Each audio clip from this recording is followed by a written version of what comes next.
They made me serve coffee at my father's funeral while my siblings sat with the mourners. Then the CIA director walked in and asked for Agent Martinez.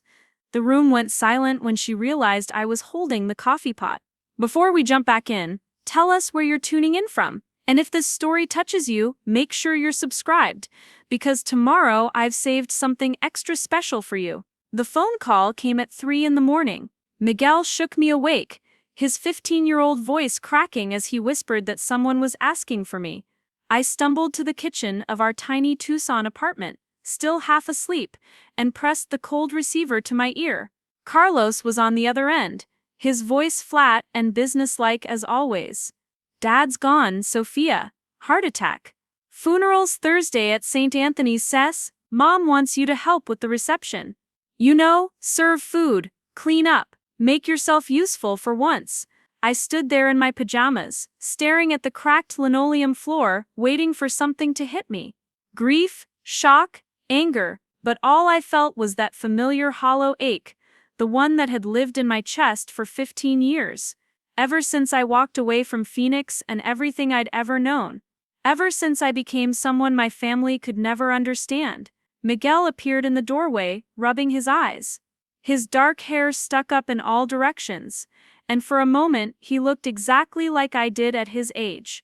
Before the world got complicated, before I learned that some truths are too dangerous to share, even with the people you love most. "What's wrong, Mom? Your grandfather passed away, Mijo?" He nodded slowly, processing. Miguel had only met his grandfather a handful of times. My fault, maybe, or maybe it was just the natural consequence of building a life in the shadows, where even your family doesn't know who you really are. "Are we going to Phoenix?" I looked at my son, this beautiful boy who thought his mother was a failed college dropout who worked as a freelance translator to pay the bills, who had no idea that the woman making him breakfast every morning had spent the last decade and a half in places that didn't exist on any map, doing things that would never make it into any official record. "Yes, we're going to Phoenix." The drive from Tucson took 2 hours, plenty of time to remember why I'd stayed away so long. Miguel dozed in the passenger seat while I navigated the familiar highways, watching the desert landscape blur past. The Sonoran Desert looked the same as it always had, all saguaro cacti and endless blue sky, but I felt like I was traveling backward through time with every mile marker. Phoenix had grown since I left. New subdivisions sprawled across what used to be empty land, cookie-cutter houses with red tile roofs and 3-car garages. The kind of houses Diana lived in now with her investment banker husband. The kind of success my family understood and respected. We reached Maryvale in the early afternoon, and nothing had changed in my childhood neighborhood. Same small houses with chain-link fences. Same corner store where Mrs. Vasquez still swept the sidewalk every morning. Same feeling that dreams came here to die quietly in the desert heat. The Martinez family home sat on a corner lot, a modest ranch-style house with a front yard more dirt than grass. Dad's old pickup truck was still parked in the driveway, and I had to grip the steering wheel tighter to keep my hands from shaking. Miguel woke up as I pulled to the curb. "This is where you grew up? This is it." He studied the house with curious eyes, probably wondering how someone could leave a place like this and somehow end up with even less. If only he knew the truth. If only any of them knew. Diana's black Mercedes was already in the driveway, parked next to Carlos's white Lexus SUV. My siblings had done well for themselves, and they never let anyone forget it. Diana had climbed the corporate ladder at a Fortune 500 company, married money, and now lived in Scottsdale with a swimming pool and a maid. Carlos had built a real estate empire, flipping houses and developing strip malls across the valley. They were the success stories, the ones who made something of themselves. And then there was Sofia, the disappointment, the one who'd gotten a full scholarship to Arizona State and somehow managed to throw it all away. The one who'd disappeared for months at a time without explanation, who never seemed to have any money despite claiming to work as a translator, who'd had a baby with some man she refused to talk about, and now lived like a ghost on the edges of the family. Miguel and I walked to the front door together. I raised my hand to knock, then stopped. This used to be my home. I'd lived here for 18 years, had my own room, my own key, but that was before. Before I became Agent Martinez, before I learned that serving your country sometimes means losing your family. The door opened before I could knock. Diana stood there in a perfectly tailored black dress, her hair styled in an expensive cut that probably cost more than I spend on groceries in a month. She looked me up and down, taking in my Target jeans and worn sneakers, and her mouth tightened in disapproval. Sofia, you made it. She didn't hug me. She didn't invite me in, she just stood there blocking the doorway like I was a stranger asking for directions. This is Miguel, I said, putting my hand on my son's shoulder. He's grown since you last saw him. Diana glanced at Miguel with polite disinterest. Of course, hello Miguel.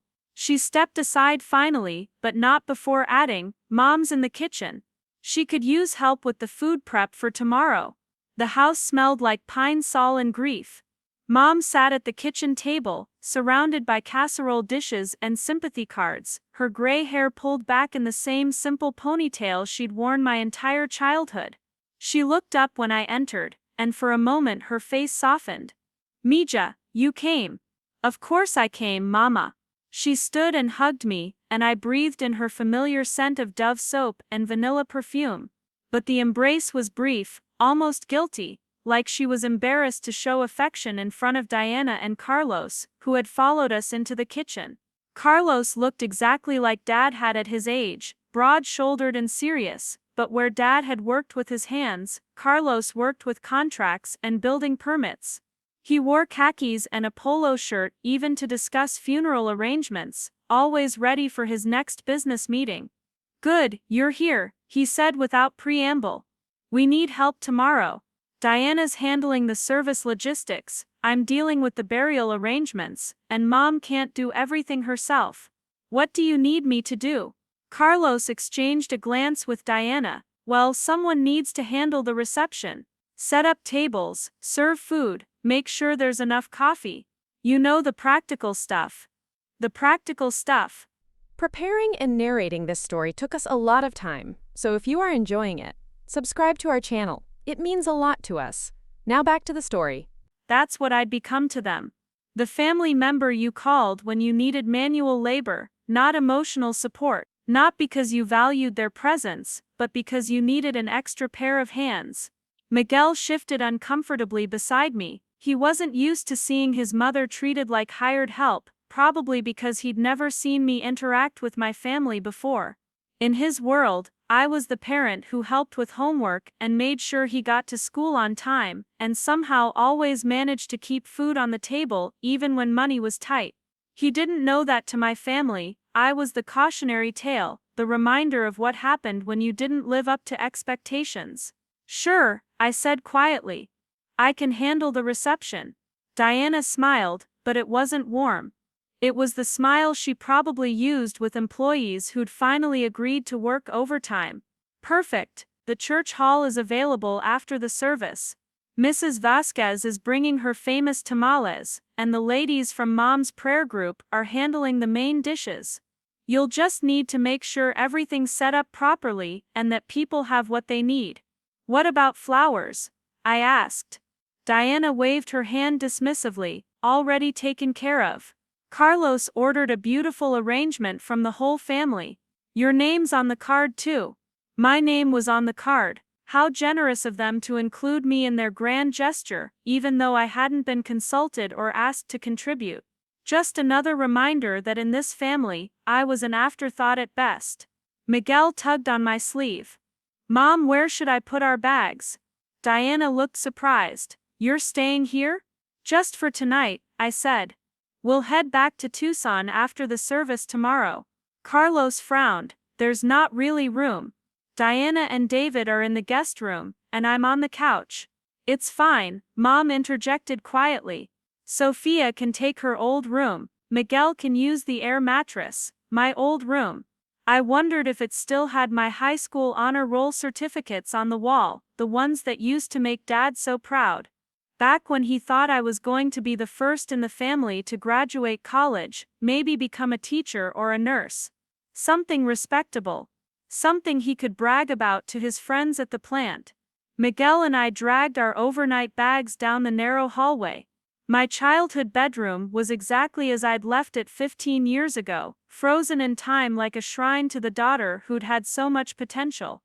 The Arizona State University pennant still hung above my twin bed. My books were still lined up on the shelves, textbooks from classes I'd never finished because I'd been recruited for something bigger, something I could never explain. Miguel sat on the bed and looked around with interest. This is really where you grew up. This is it. He picked up a framed photo from my nightstand. It showed the whole family at my high school graduation. Dad in his best shirt and tie, Mom beaming with pride, Diana and Carlos looking bored but obligated to attend.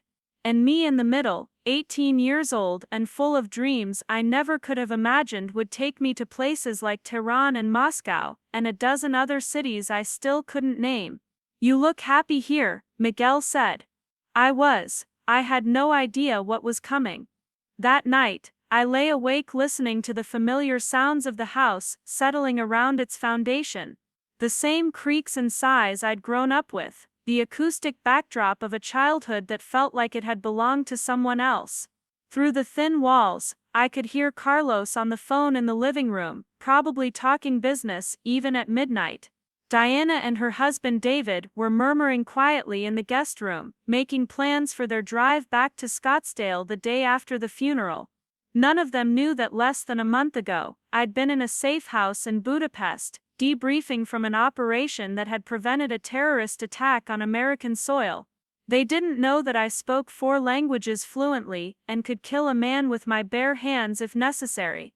They didn't know that I'd been awarded the Intelligence Star twice for exceptional service, or that my work had saved thousands of lives over the years. To them, I was just Sofia who'd screwed up her life and never quite figured out how to fix it. Miguel was asleep on the air mattress, his breathing deep and even. He looked so young, so peaceful. Sometimes I wondered if I'd made the right choice, bringing him into this half-life of mine. He deserved better than a mother who couldn't tell him the truth about who she really was, what she really did when she disappeared for weeks at a time on translation jobs. But what was the alternative? Tell a 15-year-old that his mother was a CIA operative? Explain that the reason we moved so often when he was little wasn't because I was unreliable, but because I was protecting him from the kind of people who might use a child to get to an agent. Help him understand that every birthday party I'd missed, every school play I'd had to leave early, was because somewhere in the world, Americans were safer because of work I couldn't discuss.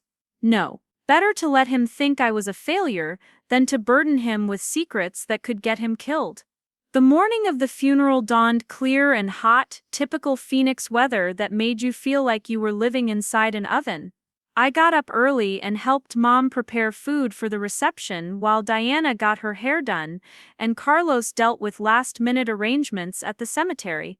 Mrs. Vasquez arrived at 9 with 3 dozen tamales and a hug that lasted longer than any greeting I'd received from my own family. She'd been our neighbor for 30 years, had watched me grow up, had always treated me like the daughter she'd never had. "Mija," she whispered in my ear. "Your father talked about you all the time. He was so proud." I pulled back to look at her. "Proud?" She nodded, glancing around to make sure we weren't overheard. "He never stopped bragging about his smart daughter who worked for the government. Said you were doing important work, even if you couldn't talk about it." My heart stopped. "He knew," Mrs. Vasquez smiled sadly. "Fathers know things, Sofia. He might not have understood exactly what you did, but he knew it mattered.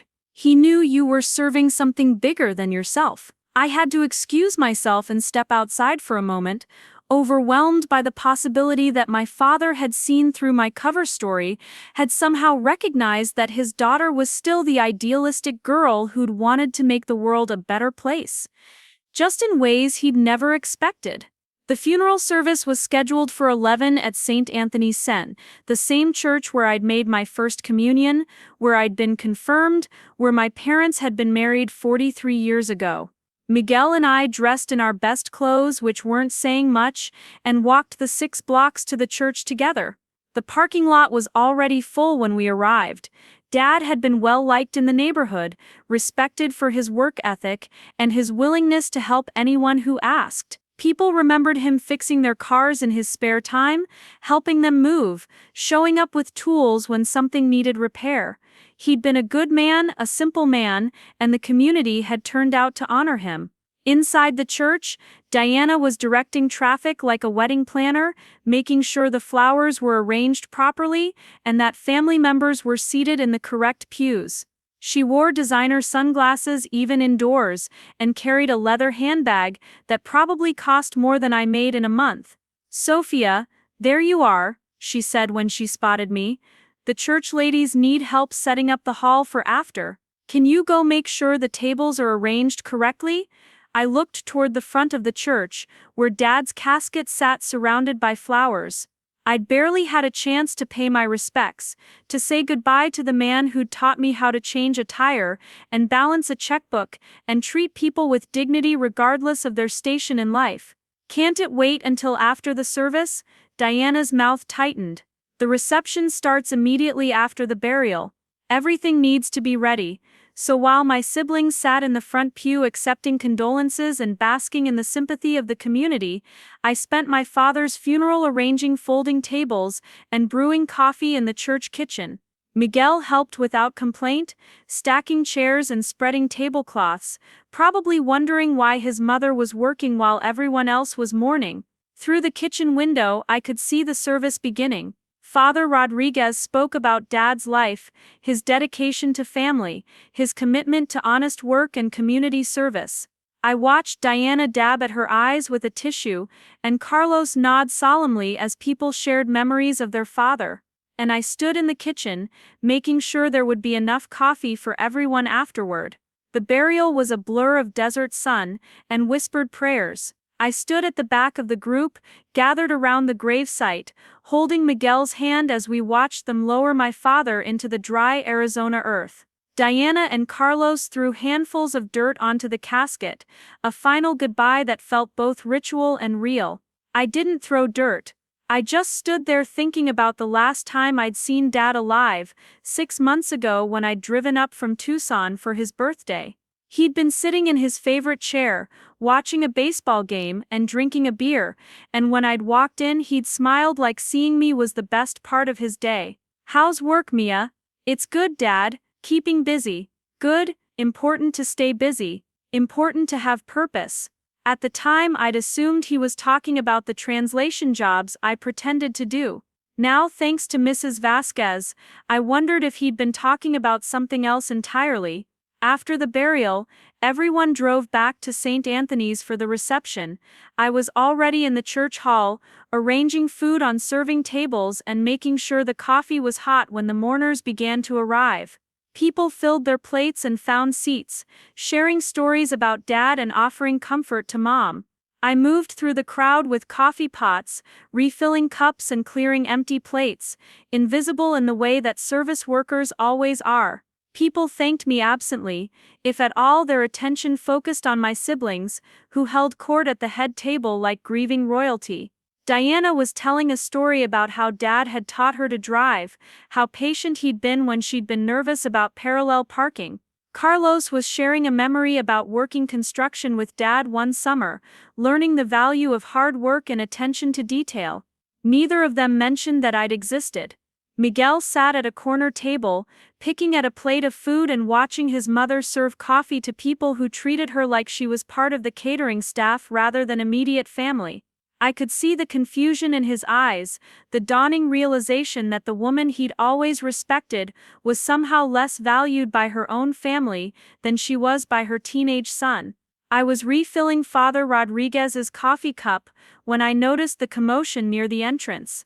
Someone important had arrived, someone who was causing whispers and pointed glances throughout the room. I looked up from the coffee pot and felt my blood turn to ice water. Director Patricia Wells stood in the doorway of the church hall, scanning the crowd with the calm, assessing gaze I remembered from our briefings at Langley. She wore a simple black suit that probably cost more than my car, and she carried herself with the quiet authority of someone who regularly briefed the President of the United States. She was supposed to be in Washington. She was supposed to have no idea that Agent Martinez was currently serving coffee at a funeral in Phoenix, Arizona. Our eyes met across the room, and I saw the moment of recognition, the slight nod that acknowledged 15 years of shared secrets and successful operations. Then she began walking toward me, and the conversations around us grew quieter as people sensed that something significant was happening. "Excuse me," she said in the clear, commanding voice I'd heard brief senators and cabinet members. "I'm looking for Agent Martinez." The coffee pot slipped from my hands and crashed to the floor, hot liquid spreading across the linoleum in a dark puddle. The sound echoed through the suddenly silent church hall like a gunshot. Every head turned toward us, every conversation stopped mid-sentence. Director Wells stood 3 feet away from me, her steel-gray eyes fixed on mine with an intensity that could cut glass. She looked exactly as I remembered from our last meeting 18 months ago, when she'd personally debriefed me after the Prague operation. Composed, unreadable, dangerous in the way that only people with real power could be. "I'm sorry," I stammered, grabbing napkins from a nearby table to clean up the spilled coffee. "I think you have me confused with someone else." The director tilted her head slightly, studying me with the patience of a predator who knew her prey had nowhere to run. Behind her I could see 2 men in dark suits standing near the entrance, their positions carefully chosen to block the exits. They weren't obvious about it, but I'd been trained to notice these things. They weren't here by accident. "No confusion, Agent Martinez." She spoke quietly, but her voice carried across the room with absolute clarity. "I need to speak with you. Now." Diana rose from the head table, her face a mask of bewilderment and growing irritation. "I'm sorry, but who are you? This is a private family gathering." Director Wells turned toward my sister with the kind of smile that political opponents learn to fear. "Patricia Wells, Central Intelligence Agency." She reached into her jacket and produced a leather credential case, flashing her identification with practiced efficiency. "I'm here on official business." The room erupted in whispers and gasps. Someone dropped a plate. Mrs. Vasquez crossed herself and muttered a prayer in Spanish. Father Rodriguez looked like he was wondering if he should call the police or start performing last rites. Carlos pushed back from his chair, his face flushed with anger and embarrassment. "This is ridiculous. Sofia works as a translator. She doesn't have anything to do with the CIA." "Actually," Director Wells said, her voice cutting through the chaos like a blade, "Agent Martinez has been one of our most valuable operatives for the past 15 years. She's received commendations from 3 different directors, including myself." I felt the blood drain from my face. This wasn't happening. This couldn't be happening. My cover was blown, my family was learning the truth in the worst possible way, and Miguel was sitting 10 feet away watching his entire world crumble. "There's been a mistake," I said desperately. "I think you should leave." The director studied me for a long moment, and I could see her calculating something behind those cold eyes. Then she reached into her briefcase and withdrew a manila envelope sealed with red wax. "Agent Martinez," she said formally, "by order of the President of the United States, you are hereby awarded the Presidential Medal of Freedom for extraordinary service to your country in operations that cannot be publicly acknowledged but have prevented immeasurable loss of American lives." The silence that followed was absolute. Even the air conditioning seemed to stop humming. I stared at the envelope in her hands, unable to process what was happening. The Presidential Medal of Freedom, the highest civilian honor in the country. "For me, that's impossible," Diana whispered. "Sofia dropped out of college. She's never accomplished anything." Director Wells turned toward my sister with an expression that could have frozen the Sahara. "Agent Martinez graduated summa cum laude from the CIA training program at the age of 19. She speaks fluent Arabic, Farsi, Russian and Mandarin. She has successfully completed 43 classified missions on 4 continents. She has been instrumental in preventing terrorist attacks, dismantling weapons trafficking networks, and gathering intelligence that has shaped American foreign policy for over a decade. The words hit the room like bombs. I watched my family's faces transform from confusion to shock to something approaching horror. This wasn't the Sofia they knew. This wasn't the failure they'd written off years ago. Miguel stood up from his corner table, his teenage face pale with understanding. All those business trips, Mom. All those times you had to leave suddenly. You weren't translating documents. I looked at my son, this beautiful boy who was learning that his mother had lied to him about everything that mattered. The pain in his eyes was worse than any physical injury I'd sustained in the field. I was protecting you, I said quietly.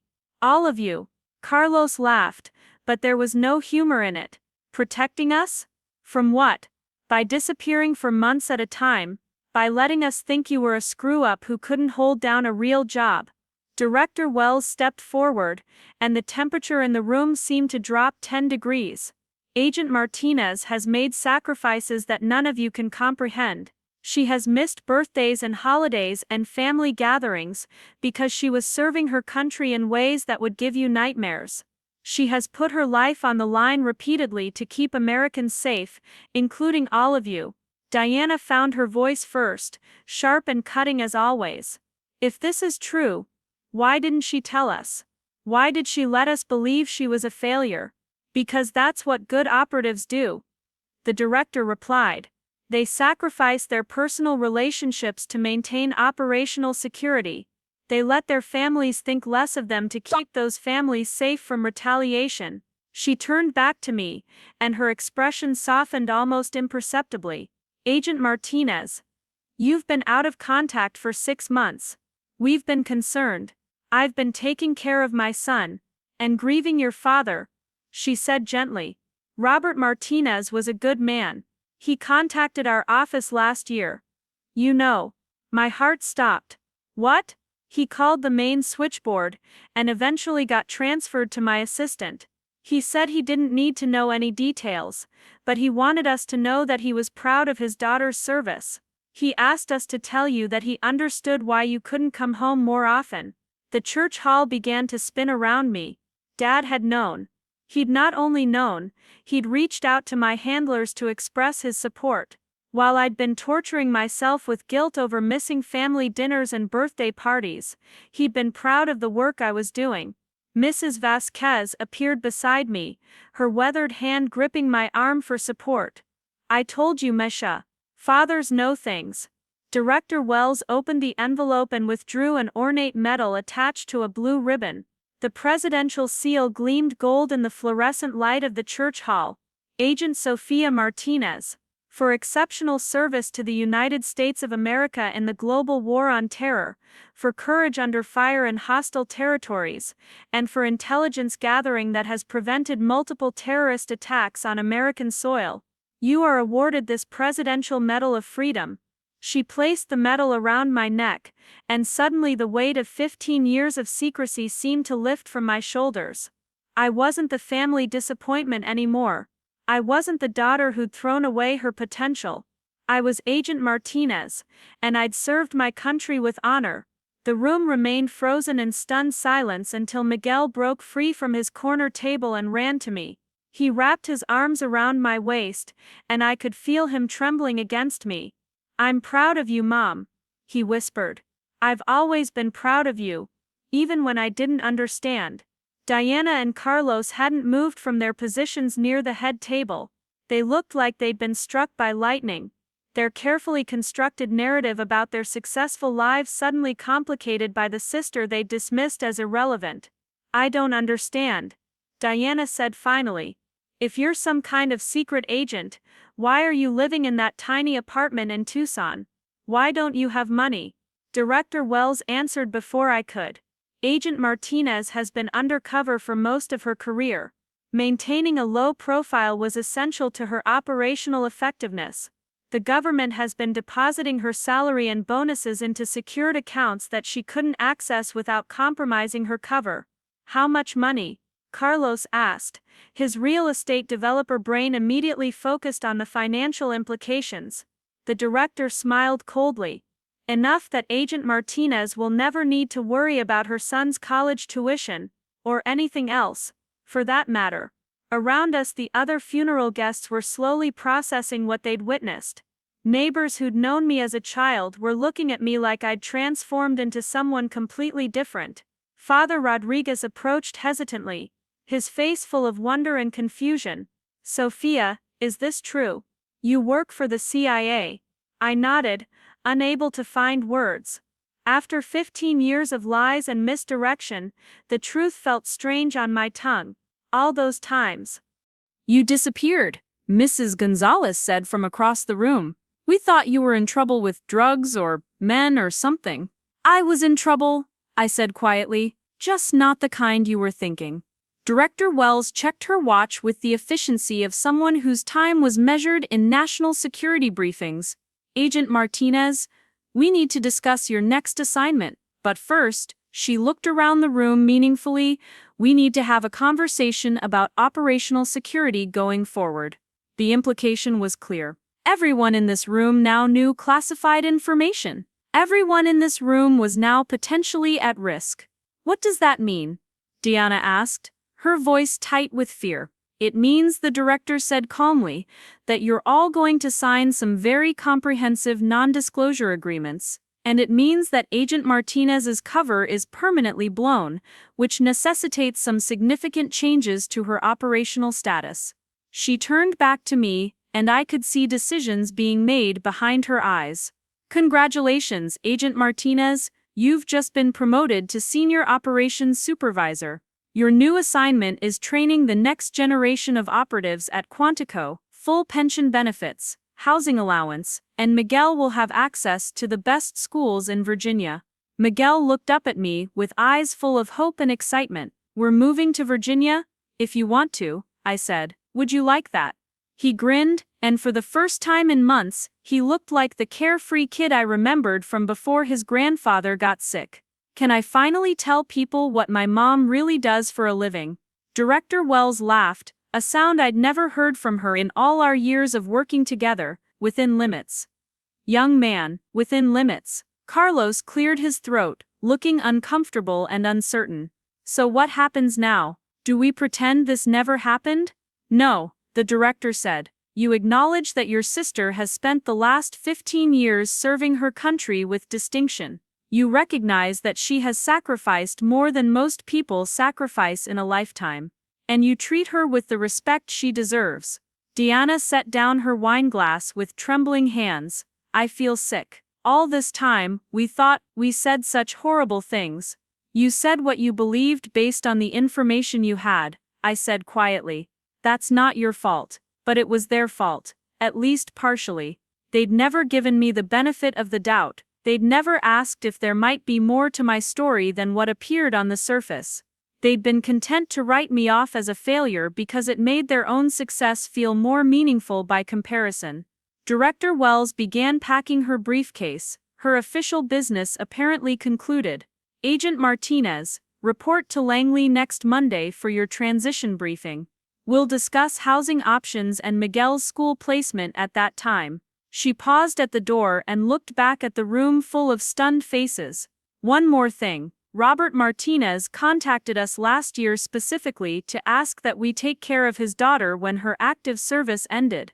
He said he knew she'd never ask for help herself, but he wanted to make sure she had options when she was ready to come home." She nodded once to the room and walked out, her security detail falling into step behind her like synchronized shadows. The silence stretched for several long minutes after they left. I stood in the middle of the church hall with my son beside me and a presidential medal around my neck, surrounded by family members who were seeing me clearly for the first time in 15 years. Mrs. Vasquez was the first to speak. "Mija, can you tell us anything about what you've done? Any stories?" I looked around at the faces of my childhood community, these people who'd known me before I became Agent Martinez, before I learned to kill with my bare hands and speak languages they'd never heard of and disappear into crowds in foreign countries. I can tell you that every time I was away, every time I missed Christmas dinner or Miguel's school play or Dad's birthday party, I was working to keep all of you safe. I was working to make sure that the world you live in, this peaceful little corner of Phoenix where the biggest worry is whether Mrs. Rodriguez's dog is going to dig up your garden again, could continue to exist. Miguel squeezed my hand tighter. Were you scared, Mom? Sometimes, I admitted. But fear is just information. It tells you to be careful, to be smart, to stay alive so you can come home to the people who matter.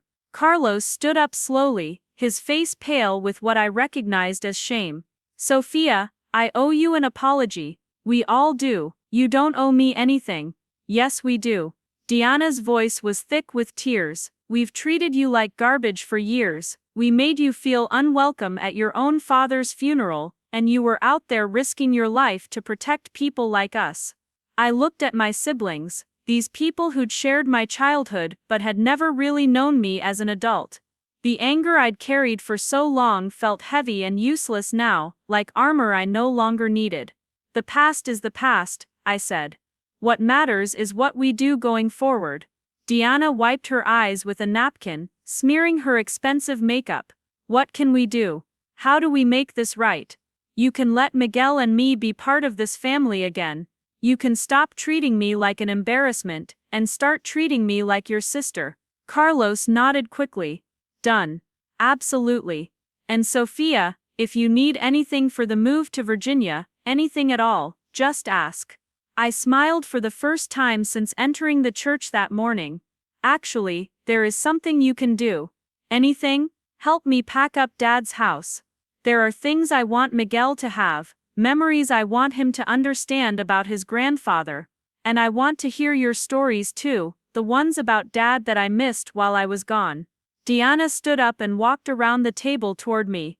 When she reached me, she stopped and looked directly into my eyes. I'm proud of you, Sofia. I'm proud to be your sister. She hugged me then, and it felt different from any embrace we'd shared as children. It felt like recognition, like acceptance, like the beginning of something new. Around us, the neighbors and family friends were beginning to clean up the reception, stacking plates and folding tablecloths with the practiced efficiency of people who'd hosted many church gatherings. But they moved quietly, respectfully, like they understood they'd witnessed something significant. Father Rodriguez approached as we were preparing to leave. Sofia, would you be willing to speak to our youth group sometime? When you're settled in Virginia, I think they could benefit from hearing about service and sacrifice from someone who's lived it. I looked at Miguel, who nodded eagerly. I'd like that, Father. I'd like that very much. As we walked out of St. Anthony's Church Hall for the last time, Miguel asked the question I'd been dreading. Mom, what was the scariest thing that ever happened to you on a mission? I thought about Beirut, about the 3 days I'd spent in a safe house while the city burned around me. I thought about the operation in Prague where I'd had to kill 2 men to prevent a bombing that would have leveled half the city center. I thought about the time in Moscow when I'd been captured and interrogated for 18 hours before managing to escape. But none of those things had scared me as much as walking into my father's funeral and feeling like a stranger in my own family.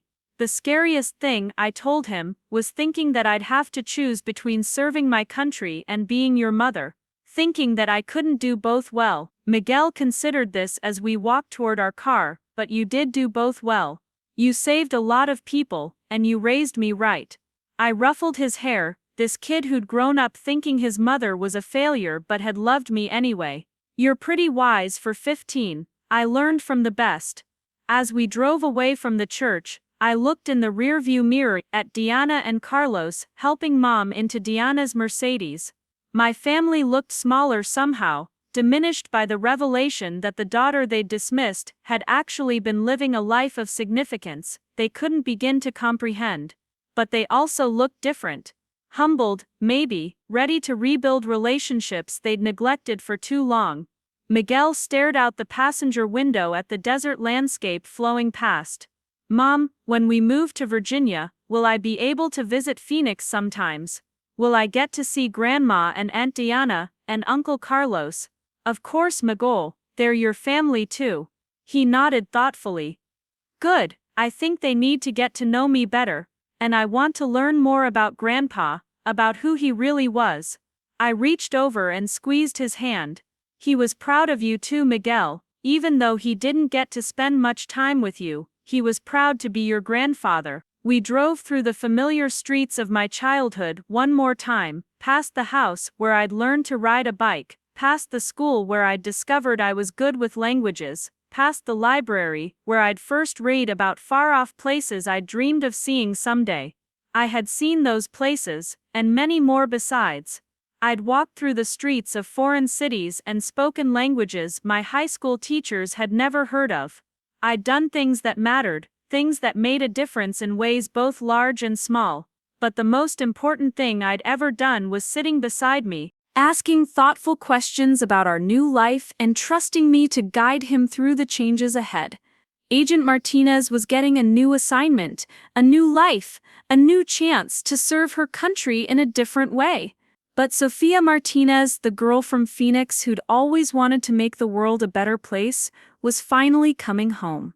The next morning arrived with the kind of Arizona sunrise that painted the mountains purple and gold, the desert coming alive in shades I'd forgotten existed during my years in concrete safe houses and urban operations centers. Miguel was already awake when I opened my eyes, sitting cross-legged on the air mattress with Dad's old photo albums spread around him like treasure maps. I found these in the closet, he said without looking up. Grandpa kept everything. I sat up in my childhood bed and watched my son discover pieces of a family history he'd never been allowed to know. There were pictures of me at every age, from gap-toothed first grader to high school valedictorian, carefully preserved behind plastic sheets that Dad had probably arranged himself. Miguel held up a photo of me at age 8, missing my 2 front teeth and grinning beside a science fair trophy. You were really smart, weren't you, Mom? I was curious about everything. Still am, I suppose. He flipped through more pages, studying pictures of family barbecues and birthday parties and Christmas mornings, all the normal moments that had made up my life before it became classified. There was a photo of Diana teaching me to braid friendship bracelets, another of Carlos showing me how to throw a curveball in the backyard. We'd been a real family once before success and disappointment and years of misunderstanding had created distance between us. Look at this one, Miguel said, holding up a picture I hadn't seen in 20 years. It showed me at my high school graduation party, surrounded by friends and family in our backyard. Dad stood behind me with his hand on my shoulder, his face beaming with pride. Mom was beside him, and even Diana and Carlos looked genuinely happy for me. Everyone believed I was headed for college, then maybe graduate school, then a respectable career that would make the Martinez family proud. None of us could have imagined that within 6 months I'd be learning hand-to-hand combat at a classified facility in Virginia. Did you always want to be a spy? Miguel asked. I laughed, the question striking me as both innocent and profound. Nobody grows up wanting to be a spy, Mijo. It's not like wanting to be a doctor or a teacher. The CIA finds you usually when you're young and talented and maybe a little lost. How did they find you? I pulled on a robe and walked to the window, looking out at the neighborhood where I'd learned to ride bikes and play hide and seek and dream about the future. Mrs. Vasquez was already up, sweeping her front walk with the dedication of someone who'd been fighting desert dust for decades. I was a sophomore at Arizona State, double majoring in international relations and linguistics. I could already speak Spanish and French fluently, and I was picking up Arabic pretty quickly. One day this professor asked me to stay after class, said there were people who might be interested in my skill set. What kind of people? The kind who noticed when a 19-year-old could translate diplomatic documents from 4 different languages without using a dictionary. Miguel absorbed this information with the seriousness of someone trying to understand how his entire worldview had been wrong. Did you want to go? I thought about those early days, the excitement and terror of being recruited for something I didn't fully understand. The CIA had offered me purpose, adventure, and the chance to serve something bigger than myself.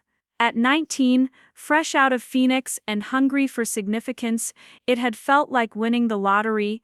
I wanted to matter, I said finally. I wanted to do something that would make a difference in the world. And you did. I did. But I also lost a lot. I lost 15 years with my family. I lost the chance to be honest with the people I loved. I lost the ability to have normal relationships, normal conversations, a normal life. Miguel closed the photo album and looked at me with eyes that seemed far older than 15. Was it worth it? The question hung in the morning air between us. Was it worth it? All the missions? All the sacrifices?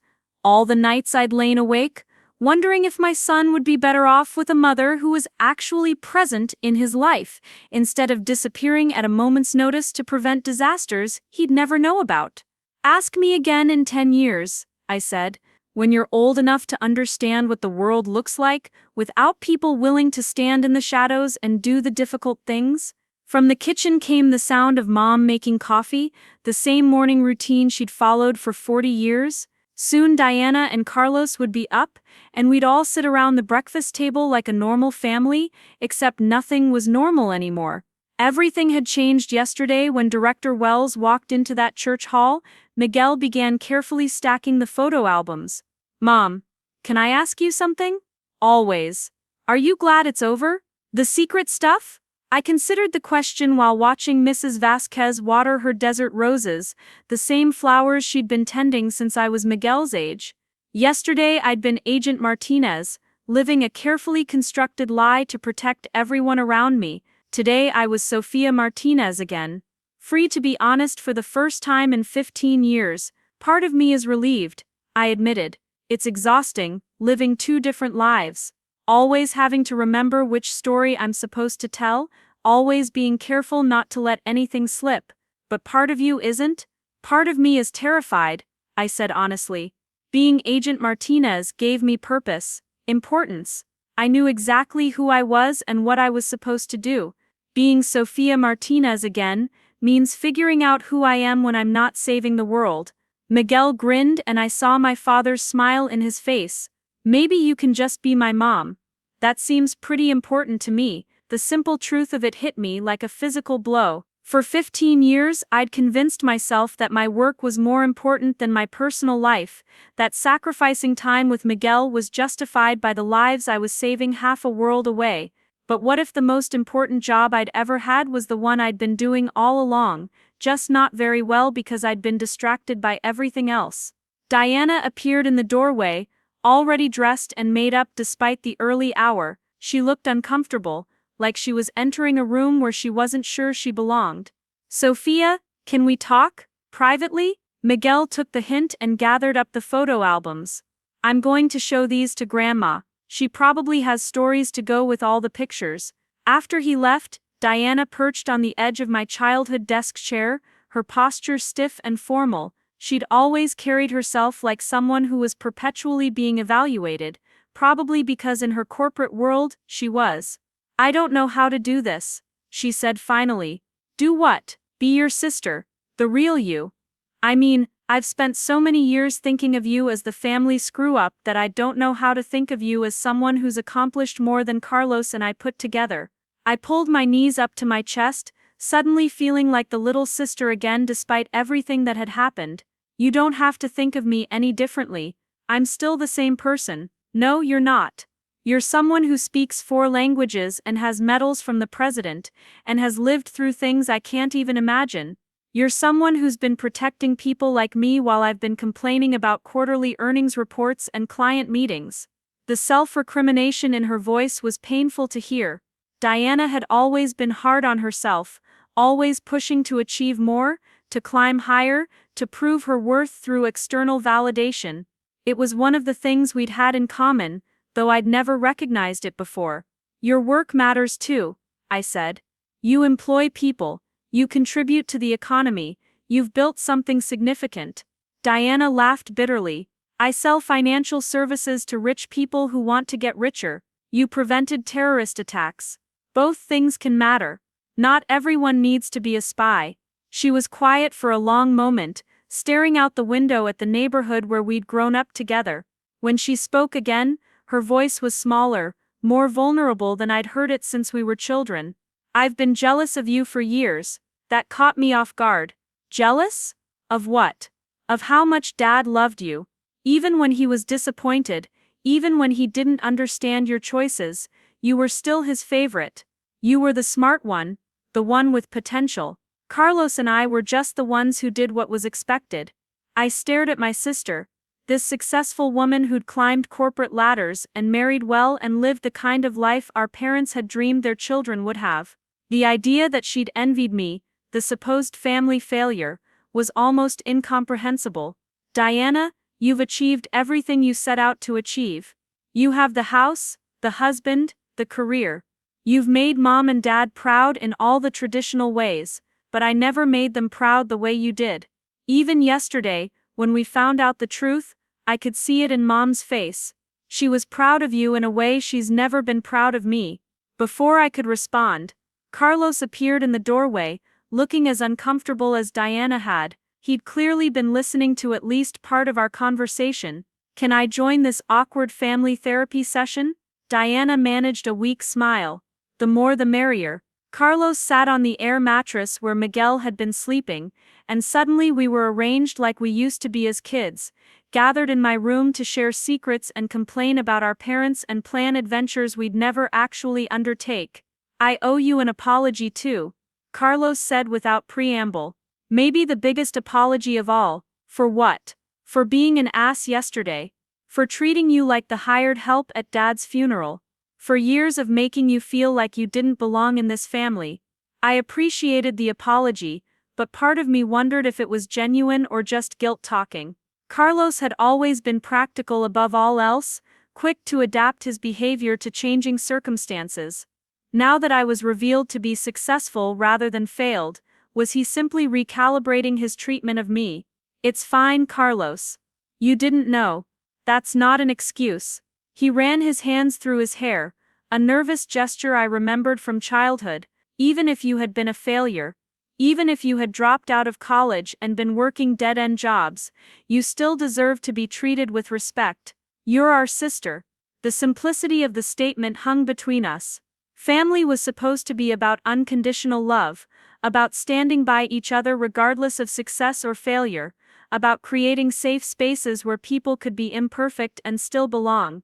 We'd lost that somewhere along the way, probably when achievement became more important than connection. Diana cleared her throat. Sofia, can you tell us anything about what you've done?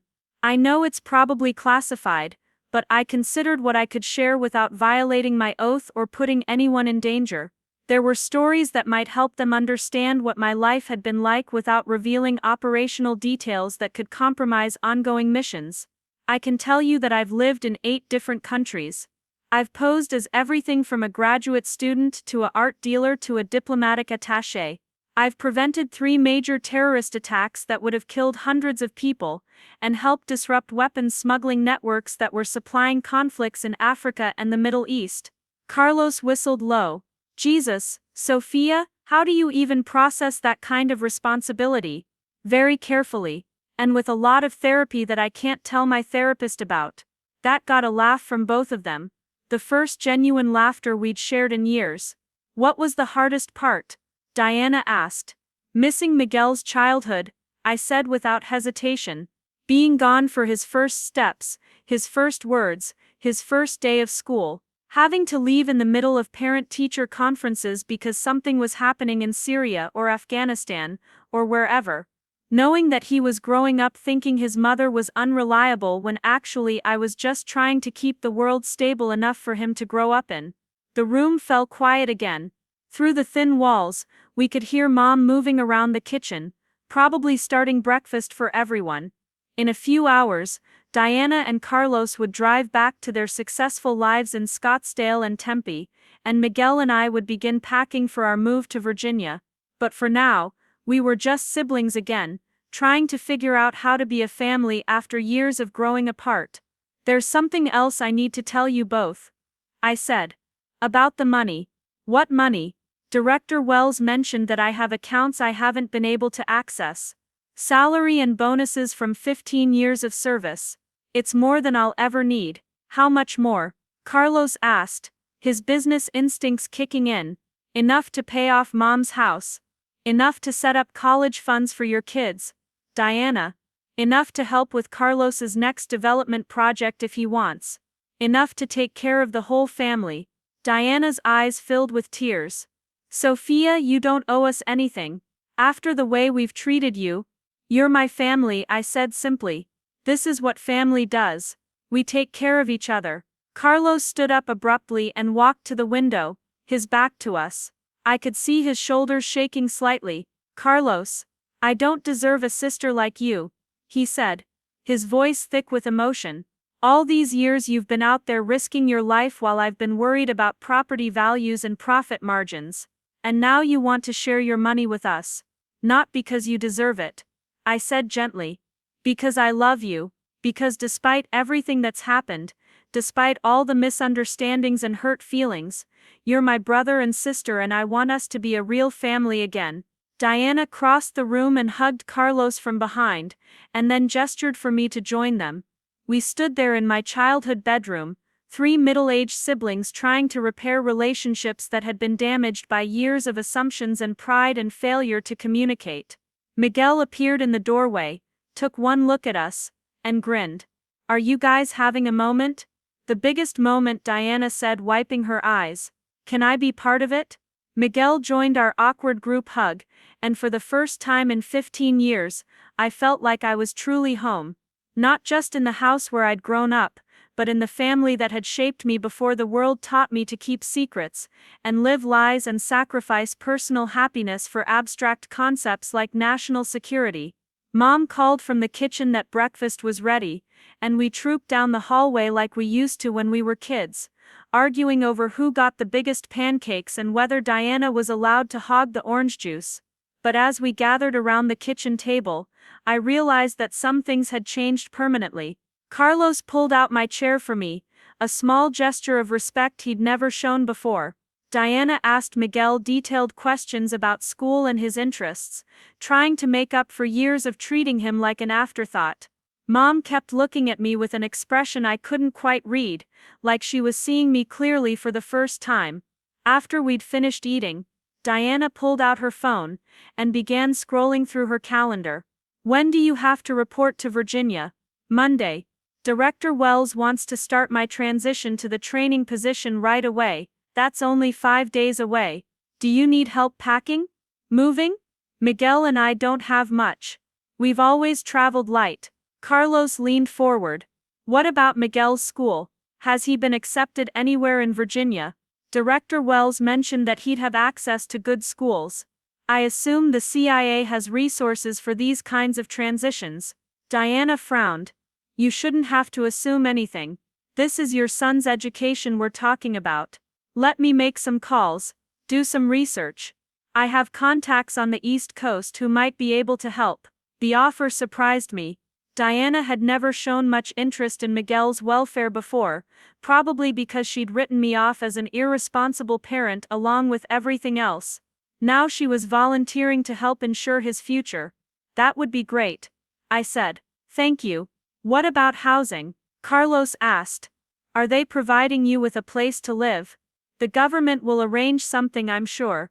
Government housing might not be what Miguel needs, he said thoughtfully.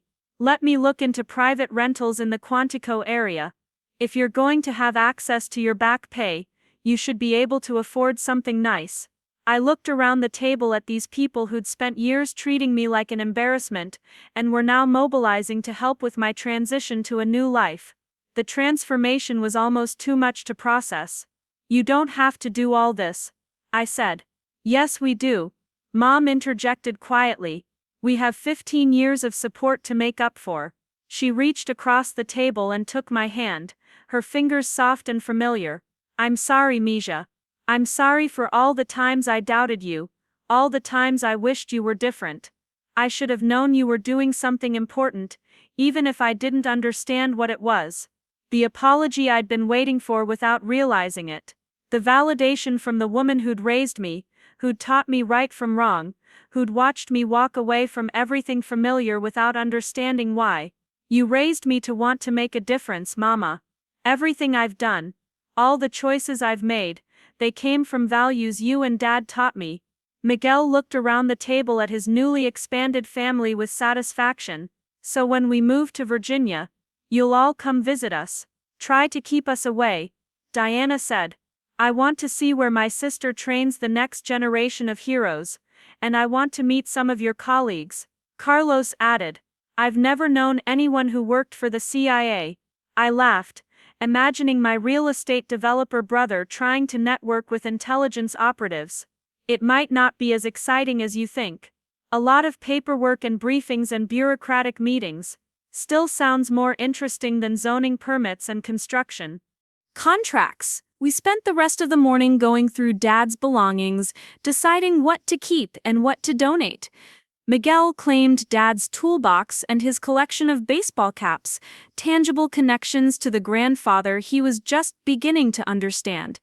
Diana found the jewelry box Dad had made for Mom in his high school shop class, and Carlos discovered a stack of letters Dad had written to Mom during his brief stint in the army, before they were married. In the bottom drawer of Dad's dresser, wrapped in an old t-shirt, Mom found something that made her gasp. It was a newspaper clipping from the Arizona Republic, dated 6 months ago. The headline read, Local Woman Honored for Government Service, with a small photo of me at what looked like an official ceremony. Where did this come from? I asked, studying the picture. I'd never seen this article before. Mrs. Vasquez brought it over, Mom said. She said she found it online and thought your father would want to see it. He kept it hidden because he didn't want to embarrass you if it was supposed to be secret. The article was vague, mentioning only that I'd received recognition for exceptional service in support of national security objectives. Someone at the agency must have planted it as part of maintaining my cover, creating a plausible explanation for any honors or commendations that might leak into public records. But Dad had seen it. Dad had known that his daughter was being honored by the government, even if he didn't understand exactly why. He'd kept the secret of my service and the secret of my recognition, protecting me even from his own pride. He knew, Miguel said softly. Grandpa knew you were a hero. Heroes don't exist, I told him, repeating something my first training officer had said to me 20 years ago. There are just people who do their jobs, even when those jobs are difficult or dangerous or require sacrifice. Diana stood up from where she'd been sorting through Dad's papers. Well, if heroes don't exist, then what do we call people who spend 15 years protecting strangers while their own families think they're failures? I considered the question while looking around my childhood bedroom, now stripped of most of Dad's belongings, but still full of memories of the girl I'd been before the world became complicated. What did we call people like me? What did we call people who chose service over recognition, duty over comfort, the greater good over personal happiness? We call them Americans, I said finally. We call them people who understood that freedom isn't free, that democracy requires maintenance, that peace is something you have to fight for, not something you can take for granted. Miguel hugged me then, this wonderful boy who was finally beginning to understand why his mother had always seemed a little distant, a little distracted, a little different from other parents. I'm proud of you, Mom. I'm proud to be Agent Martinez's son. For the first time in 15 years, I was proud of that too. 6 months later, I stood in front of a classroom at the CIA training facility in Quantico, watching 25 eager young faces absorb their first lesson in operational security. They looked impossibly young to me now, these college graduates who thought they understood what service meant, who believed they were ready to sacrifice everything for their country without truly comprehending what everything entailed. Agent Rodriguez, please explain the primary rule of deep cover operations, I said to a earnest-looking woman in the front row. Never break character, even when you're alone, she replied confidently. Incorrect. I walked across the front of the classroom, letting the silence stretch until I could see doubt creeping into their expressions. The primary rule is never forget who you really are underneath the character. The moment you lose yourself in the role, you become a liability to everyone depending on you. I clicked to the next slide in my presentation, a photograph of a family barbecue that could have been taken in any backyard in America. It showed me at age 10, grinning beside Dad as he flipped burgers on our ancient grill, Diana and Carlos arguing over something trivial in the background, Mom arranging paper plates on our picnic table. "This is my family," I told the class. For 15 years, they thought I was a failure, because that's what my cover required them to believe. I missed birthdays, graduations, holidays, and family emergencies because the mission came first.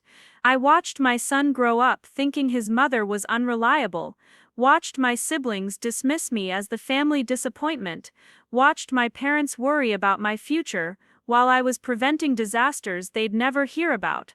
Agent Thompson, a cocky kid from Yale who reminded me uncomfortably of my younger self, raised his hand. But that was the job, right?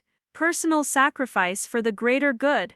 I studied him for a moment, recognizing the idealistic fervor that had driven me to accept recruitment at 19. "Was your sacrifice worth it, Agent Martinez?" he pressed. The question hung in the classroom air like smoke. Was it worth it? The same question Miguel had asked me in Dad's house, the same question I'd been asking myself every day since Director Wells walked into that church hall. Ask the families who didn't lose loved ones in the 3 terrorist attacks we prevented. Ask the children in Syrian refugee camps who received aid because we disrupted the weapons networks financing civil war. Ask the American diplomats who came home safely because we gathered intelligence that protected their missions. I advanced to the next slide, a world map dotted with red pins, marking every location where I'd operated over the past 15 years. Beirut, Prague, Moscow, Tehran, Kabul, Lagos, Caracas, Jakarta, cities that had become chapters in a story I could never fully tell. But also ask my son, who spent his childhood thinking his mother didn't love him enough to stay. Ask my father, who died believing his daughter had wasted her potential. Ask my family, who grieved for the woman they thought I'd become, while never knowing the woman I actually was. The classroom had grown completely quiet. These young recruits had signed up for adventure and importance, for the chance to serve something greater than themselves. None of them had considered the possibility that the greatest sacrifice might not be risking their lives in foreign countries, but losing themselves in the process. The point, I continued, is not that the sacrifice isn't worth making. The point is that you need to understand what you're sacrificing before you make that choice. You need to decide what parts of yourself you're willing to lose, and what parts you'll fight to keep. Agent Rodriguez raised her hand tentatively. "How do you know which parts to keep?" I thought about Miguel, now thriving at his new school in Virginia, finally able to tell his friends that his mother worked for the government without having to lie about the details. I thought about Diana, who called every Sunday to check on us and had visited twice since our move. I thought about Carlos, who'd helped us find and furnish our house, who'd spent an entire weekend teaching Miguel how to throw a proper spiral in our backyard. You keep the parts that remind you why you're doing this work in the first place. You keep the connections that anchor you to the world you're trying to protect. You keep the relationships that make you human, even when the job requires you to be something else. My phone buzzed with a text message. Miguel letting me know his soccer practice was running late, that he'd catch a ride home with his teammate's mom, that he'd see me at dinner. Normal teenager stuff, the kind of mundane communication that had once seemed impossible in my compartmentalized world. The transformation hadn't been easy, moving to Virginia, establishing new routines, learning to be present for Miguel's daily life after years of sporadic availability. There were nights when I woke up reaching for weapons that weren't there, mornings when I checked for surveillance that didn't exist, moments when civilian life felt more dangerous than any undercover operation. But there were also Sunday dinners with extended family who now knew the truth about my service. There were parent-teacher conferences I could attend without worrying about blown cover. There were conversations with Miguel about his future that didn't require me to lie about my own past. Agent Santos, a serious young man from Texas, raised his hand. What if you have to choose between the mission and your family? Then you choose the mission, I said without hesitation, every time. That's what you signed up for. That's what the oath means. But you also make sure your family understands why you made that choice, even if you can't tell them the details. I thought about the letter I'd written to Miguel when he was 5 years old, sealed in an envelope marked to be opened only if something happens to me.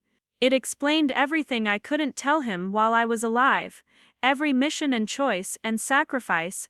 I'd updated it regularly over the years, adding new operations, new dangers, new apologies for all the moments I'd missed. He'd never had to open that letter, thank God. But knowing it existed had helped me sleep at night during the most dangerous assignments, knowing that someday he'd understand the woman his mother had really been. The classroom discussion continued for another hour, these young agents grappling with concepts they thought they understood, but were only beginning to confront. I remembered my own first day at Quantico, remembered the instructor who'd tried to prepare us for the psychological cost of long-term undercover work. I'd thought I was different, stronger, better equipped to handle the isolation and deception than the other recruits. I'd been wrong, of course. Nobody was equipped for it. You just learn to endure it, day by day, mission by mission, until endurance became a habit and habits became identity. After class, I walked across the campus toward the administrative building where Director Wells maintained her Virginia office. She'd requested a progress report on the training program, but I suspected she also wanted to check on my adjustment to civilian instructorship. Patricia Wells had been managing intelligence officers for 3 decades.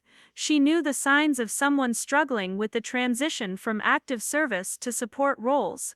Her assistant waved me into the inner office, where the director sat behind a desk that looked like mission control for a small war. Multiple screens displayed real-time intelligence feeds from around the world, encrypted communications from field agents, threat assessments that would determine tomorrow's headlines. The scope of information flowing through this room was staggering, representing thousands of intelligence professionals working in locations I'd never know about. Agent Martinez, she said without looking up from a classified briefing folder, how are our new recruits progressing? They're idealistic, ambitious, and completely unprepared for what this work actually costs, I replied, settling into the chair across from her desk. So, exactly like we were at their age. Director Wells smiled, finally closing the folder and giving me her full attention. Any regrets about leaving active service? The question was both professional and personal, coming from someone who'd made similar choices at various points in her own career.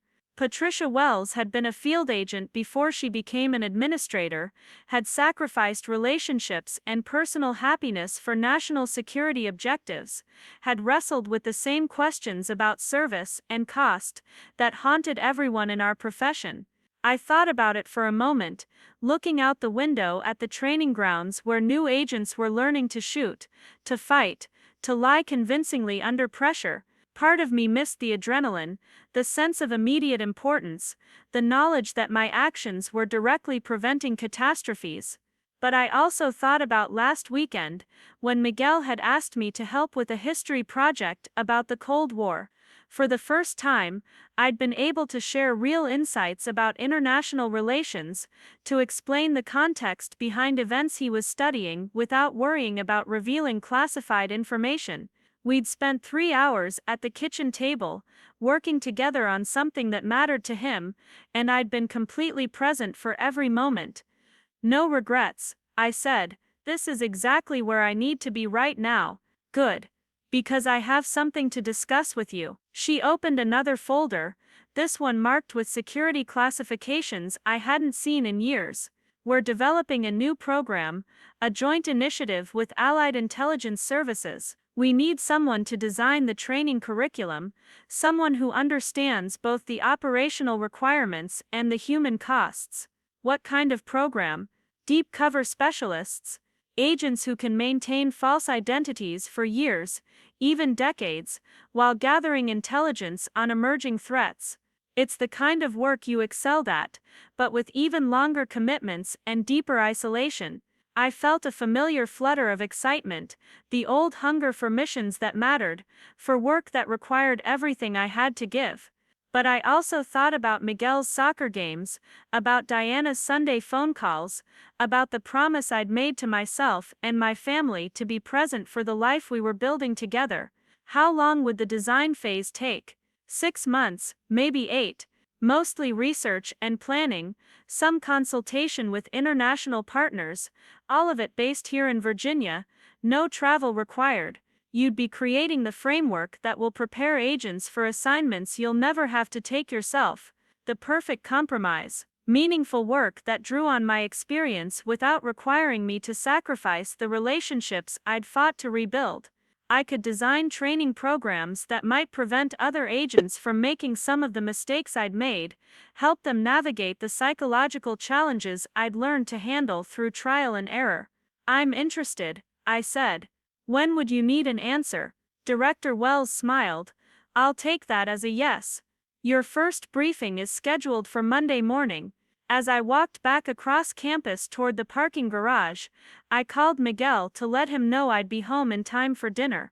He answered on the second ring, his voice animated as he told me about his day, about the soccer practice that had gone well, about the girl in his chemistry class who'd asked him to study together for their upcoming exam. Normal teenage concerns, the kind of problems every 15-year-old should be worried about. No anxiety about whether his mother would disappear suddenly, no questions about why she couldn't discuss her work. No sense that his life was somehow different, or more precarious than his friends' lives. On the drive home, I took a slight detour through the neighborhood where we'd lived when Miguel was small, before my work required us to move so frequently. The house looked exactly the same, still painted the soft blue color Miguel had chosen when he was 8 years old. A different family lived there now, probably with their own complications and secrets and challenges. But for 2 years, it had been our sanctuary. Miguel had played in that backyard, had friends over for birthday parties, had attended the elementary school 3 blocks away, without ever having to explain why his mother traveled so much for work. We'd been as close to normal as my career had ever allowed. Our current house was bigger, more permanent, the kind of place where a teenager could establish roots and imagine bringing college friends home for holidays. Miguel's room was twice the size of any bedroom he'd ever had, with space for the desk Diana had bought him, and the bookcases Carlos had installed. Photo albums from our Phoenix trip were displayed on his dresser, pictures of him with grandparents and aunts and uncles, who finally knew the truth about our family. I pulled into our driveway just as Miguel emerged from the backyard, grass stains on his jeans and his hair sticking up in all directions. He grinned when he saw me, the same unself-conscious smile he'd had as a little boy, before the world taught him to be cautious about expressing joy. "How was work today?" he asked, falling into step beside me as we walked toward the house. "Challenging. I'm starting a new project next week." Miguel nodded, accepting this information without pressing for details he knew I couldn't share. The boundaries of my work were clearer now, less mysterious than they'd been when my entire career was classified. He understood that some aspects of intelligence work would always be secret, but he also knew that the broad outlines of my life were finally transparent. Inside, I found a package on the kitchen counter, addressed to me in Diana's careful handwriting. Miguel watched curiously as I opened it, revealing a framed photograph I'd never seen before. It showed our entire extended family at Miguel's soccer game from last month, when Diana and Carlos had driven down from Phoenix to visit. Miguel was in the center of the photo in his team uniform, surrounded by his grandmother, his aunt and uncle, and me. Everyone was smiling. Everyone looked relaxed and happy. Everyone appeared to belong exactly where they were. There was a note tucked behind the photograph. "For Sofia's office at Quantico, every hero needs a reminder of what they're fighting for." Love, Diana. Miguel read the note over my shoulder and grinned. Aunt Diana's getting sentimental in her old age. I studied the photograph, this evidence of the family we'd somehow managed to rebuild after years of distance and misunderstanding. We looked like people who genuinely enjoyed each other's company, who had overcome significant obstacles to create something meaningful together. Heroes don't exist. I'd told my students that morning. There are just people who do their jobs, even when those jobs require sacrifice. But looking at this picture, I realized I'd been wrong. Heroes did exist. They were teachers who stayed late to help struggling students. They were nurses who worked double shifts during emergencies. They were single parents who found ways to be present for their children despite impossible circumstances. They were family members who chose forgiveness over resentment, understanding over judgment, love over pride. They were people who showed up, day after day, for the work that mattered most, whether that work involved preventing terrorist attacks, or raising children, or rebuilding relationships, whether it took place in foreign capitals, or suburban classrooms, or church halls in Phoenix. Miguel helped me find the perfect spot for the photograph on my bookshelf, next to my intelligence star, and a ceramic mug he'd made me in art class. The three objects looked strange together, representing different aspects of a life that had finally learned to integrate service and family, duty and love, the woman I'd needed to become, and the woman I'd always been. That evening, as we sat around our dining room table sharing pizza and stories from our respective days, my phone rang. The caller ID showed a familiar Phoenix number. It was Mom, calling to tell us about her day, about the new flowers she'd planted in Dad's memory garden, about Mrs. Vasquez's latest neighborhood gossip. She asked about Miguel's schoolwork and my training program, inquired about our weekend plans, reminded us that Carlos was planning another visit next month. Normal family conversation, the kind of easy connection I'd thought was lost forever when I walked away from Phoenix 15 years ago, but families, I'd learned, were more resilient than they appeared. Love could survive years of misunderstanding if people were willing to do the work of rebuilding trust and creating new patterns of connection. After Miguel went upstairs to finish his homework, I sat in our living room with my laptop, reviewing the classified files Director Wells had given me for the new training program.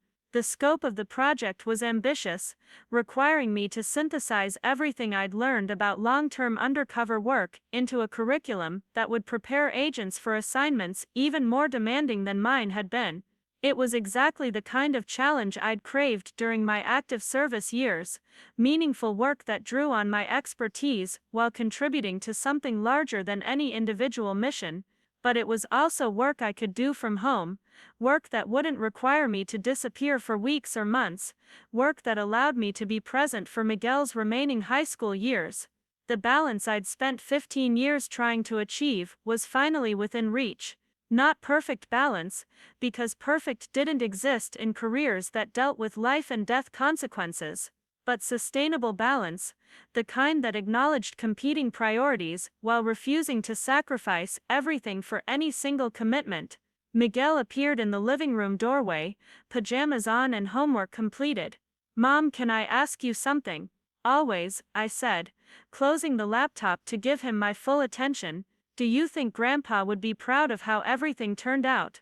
I considered the question, thinking about Dad's secret pride in my service, his quiet support for choices he didn't fully understand, his final message through Mrs. Vasquez that he'd always known I was doing important work. "I think he'd be proud that we found our way back to each other. I think he'd be proud that you're growing up to be a good man who cares about his family and his community, and I think he'd be proud that we learned how to be honest with the people we love, even when the truth is complicated." Miguel nodded thoughtfully.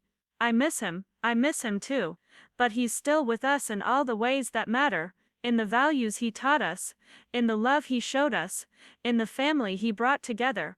After Miguel went to bed, I returned to my work on the training curriculum, but my mind kept drifting to larger questions about service and sacrifice, about the costs we're willing to pay for the work we believe matters most. I thought about the young agents I was training, These idealistic recruits who were about to embark on careers that would test every assumption they had about themselves and their capabilities. I thought about my own journey from small-town girl to CIA operative to instructor, about all the mistakes and victories and hard-earned wisdom that had brought me to this moment. I thought about Miguel, asleep upstairs in the permanent bedroom he'd never had before, secure in the knowledge that his mother would be there in the morning and every morning after that. I thought about my siblings in Phoenix, working to rebuild relationships they'd thought were permanently damaged, learning that families could heal from years of misunderstanding if everyone was willing to do the work. And I thought about Dad, who'd understood more than any of us had realized, who'd been proud of his daughter's service even when he couldn't fully comprehend what that service entailed, who'd loved us all despite our failures and mistakes and inability to communicate the things that mattered most. The work I was designing would prepare agents for assignments that required them to sacrifice personal relationships for national security objectives. But it would also teach them how to hold on to the core of who they were, how to maintain connections that reminded them why their sacrifice was worthwhile, how to find their way back to the people and values that gave their work meaning, because service without love was just ambition.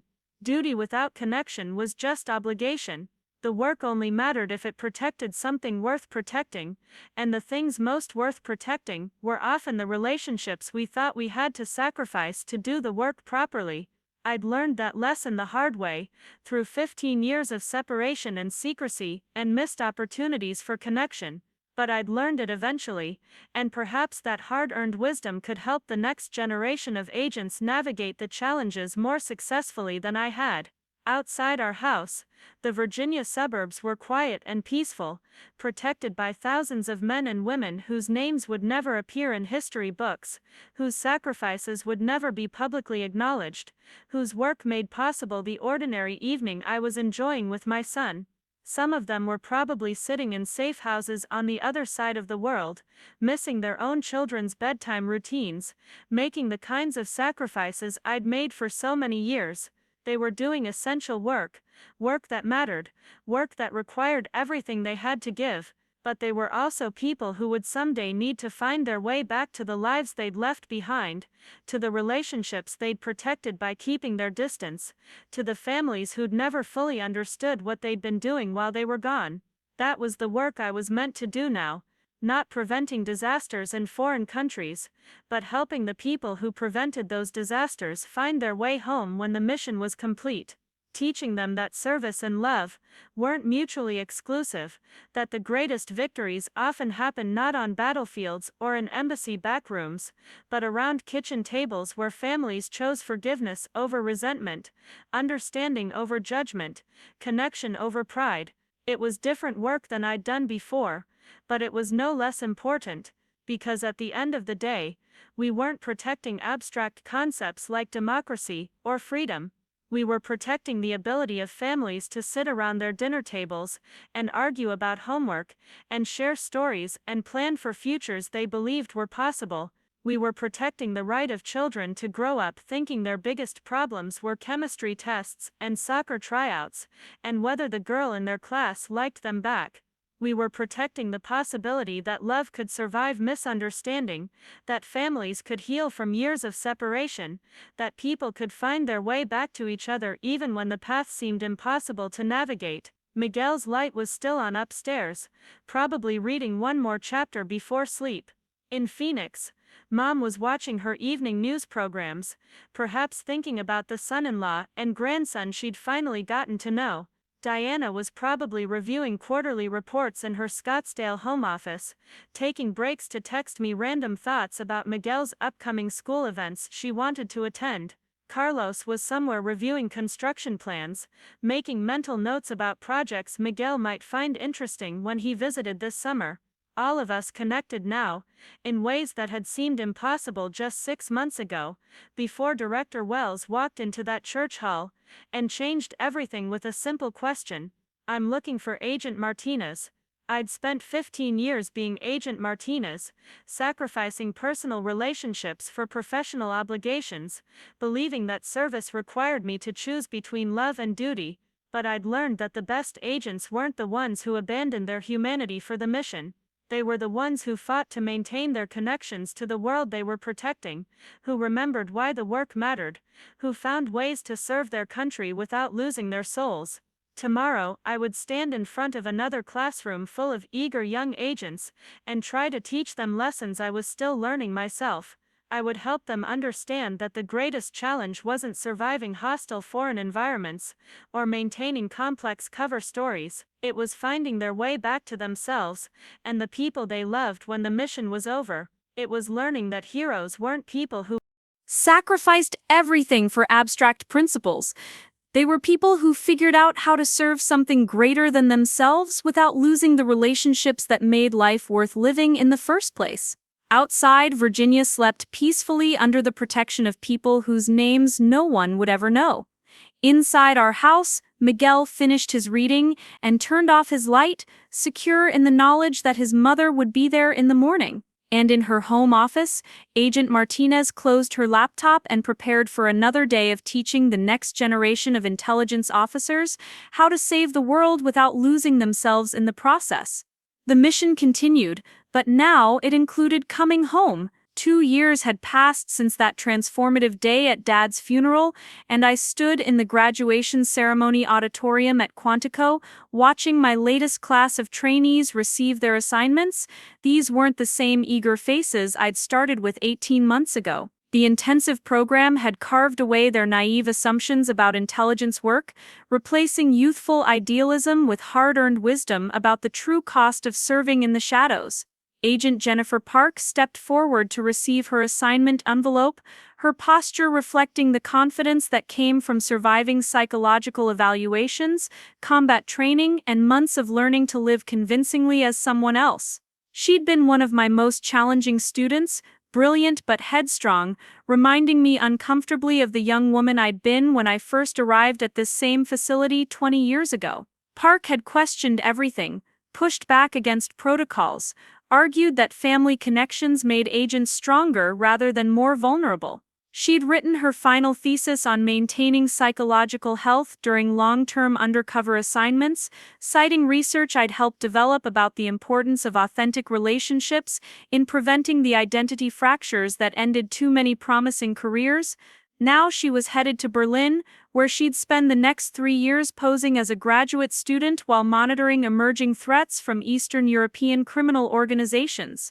It was exactly the kind of assignment I'd thrived on at her age, complex enough to be intellectually engaging but structured enough to allow for regular contact with her support network. After the ceremony concluded and the new agents scattered to celebrate their achievements before reporting to their first postings, I found myself alone in my office, reviewing the psychological profiles of candidates for next year's program. The work had evolved significantly since I'd taken over the training division. We now spent as much time preparing agents for reintegration as we did teaching them to disappear into their covers. Director Wells appeared in my doorway without knocking, a habit she'd maintained from our operational days when formal courtesies could waste precious seconds during crisis situations. She looked older than she had 2 years ago, the weight of managing global intelligence operations carving new lines around her eyes, but her presence still commanded immediate attention from everyone in her vicinity.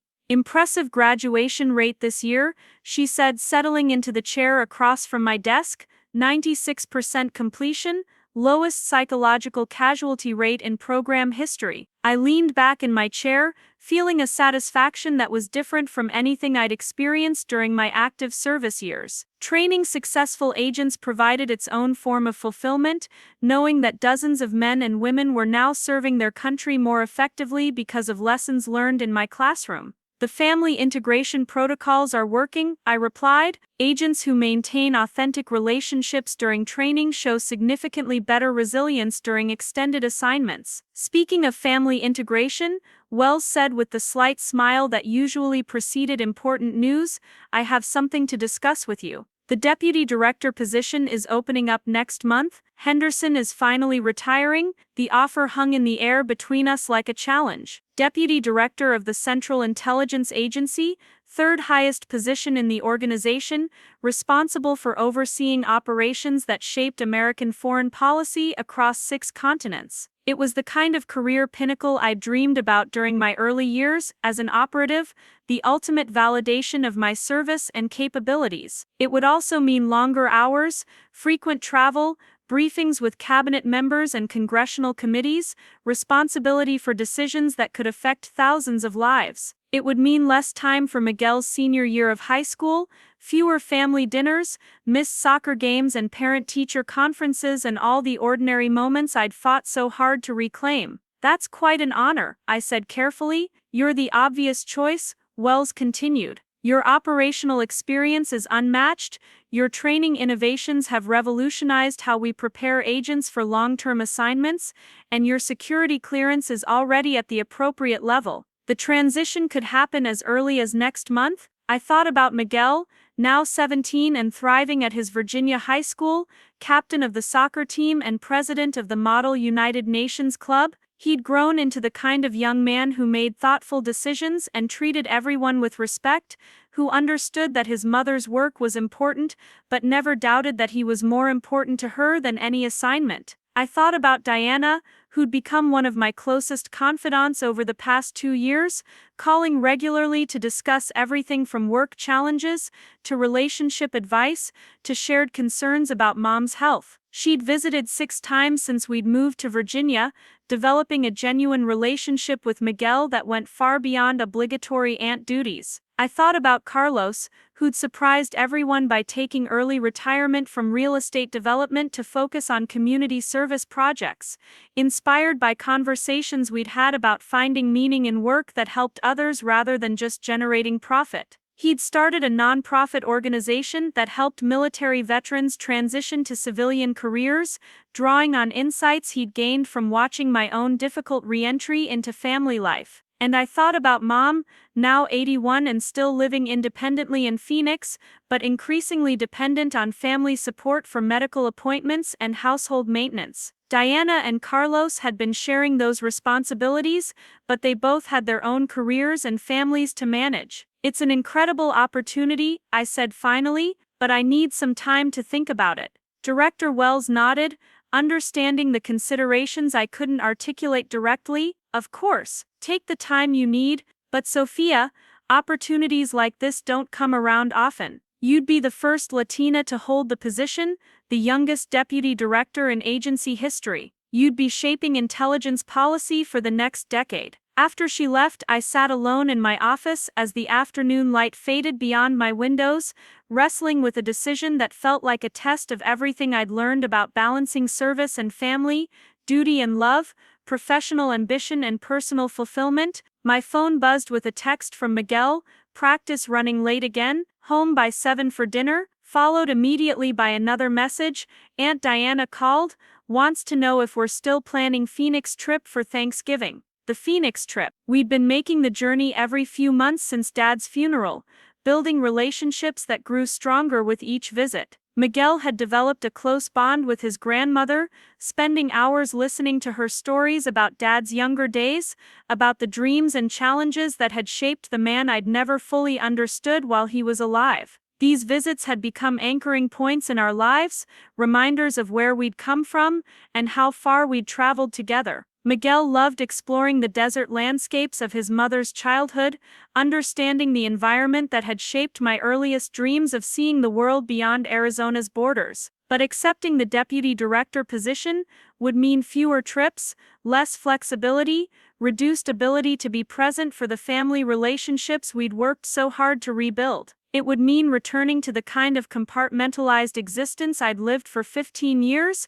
where work obligations consistently trumped personal commitments. My laptop chimed with an encrypted email from one of my former trainees, now 3 months into her first assignment in Southeast Asia. "Agent Martinez," the message began, "wanted to update you on how the family communication protocols are working in the field. Weekly video calls with my parents have made all the difference in maintaining psychological stability. The loneliness is still challenging, but knowing I have authentic connections to return to makes the isolation bearable. Thank you for insisting that we practice these techniques during training." The message was exactly the kind of feedback that made my current work meaningful. I wasn't just teaching tactical skills or operational procedures, I was helping agents maintain their humanity while serving their country, preventing the kind of identity dissolution that had nearly cost me my relationship with Miguel and my connection to my family. At 7 o'clock, Miguel burst through our front door with the energy that came from successful soccer practice and the anticipation of sharing good news. He'd grown 6 inches in the past 2 years, his voice had deepened, and he'd developed the kind of quiet confidence that came from being secure in his relationships and clear about his values. "How was practice?" I asked, closing my laptop and giving him my full attention. "Coach says college scouts are going to start attending our games next month, and guess what? The girl I've been talking to in AP History asked if I wanted to study together for the midterm exam." Normal teenage excitement, the kind of everyday victories that mattered more than any intelligence operation I'd ever conducted. Miguel had become the kind of young man who balanced academic achievement with athletic success and social connections, who treated everyone with respect regardless of their social status or background. "That's wonderful, Miguel. Are you nervous about the college scouts?" "A little, but mostly excited. And Mom, I've been thinking about what I want to study, international relations, maybe with a minor in computer science. I want to understand how the world works, maybe follow in your footsteps someday." The casual mention of following my career path sent a chill through me. Miguel had grown up thinking his mother was a translator, then learned she was actually a CIA operative, then watched her transition to training other agents. The intelligence world was the only government service he'd observed closely, and his interest felt both natural and terrifying. "There are many ways to serve your country," I said carefully. "Intelligence work requires significant personal sacrifices that aren't right for everyone." Miguel studied my expression with the perceptiveness that came from being raised by someone who'd learned to read people for a living. "Mom, are you worried about something? You've seemed distracted lately." I considered how much to share with him about Director Wells' offer, about the decision that could reshape our lives once again. Miguel was mature for his age, but he was still 17, still forming his own dreams and plans for the future. How much should those plans be influenced by his mother's career choices? "I might have an opportunity for a promotion," I said finally. "It would mean more responsibility, longer hours, probably some travel." "Like back when I was little?" The question hit me harder than I'd expected. Back when he was little, and thought I was unreliable, when he'd learned not to count on me for school events or bedtime stories, when he'd developed the kind of self-sufficiency that came from having a parent who disappeared without adequate explanation. "Different from that," I said, "more predictable, but still demanding." Miguel nodded thoughtfully while setting the table for dinner, a routine we'd established after moving to Virginia. He'd become an excellent cook over the past 2 years, taking pride in contributing to our household management in ways that went beyond typical teenage chores. "Can I tell you something, Mom?" he said as we sat down to eat. "I'm proud of the work you're doing now, teaching other agents, helping them avoid some of the mistakes you had to learn from. It feels like you're making things better for families like ours." His insight surprised me with its maturity and accuracy. Training agents to maintain family connections wasn't just about improving their psychological resilience. It was about preventing other children from growing up feeling abandoned by parents whose service they couldn't understand, preventing other families from years of misunderstanding and missed opportunities for connection. "Thank you for saying that," I replied. "It means a lot to hear that you understand why this work matters." After dinner, while Miguel completed homework in his room, I called Diana to discuss Director Wells' offer and the considerations weighing on my decision. My sister had become an invaluable advisor over the past 2 years, someone who understood both my professional ambitions and my commitment to family relationships.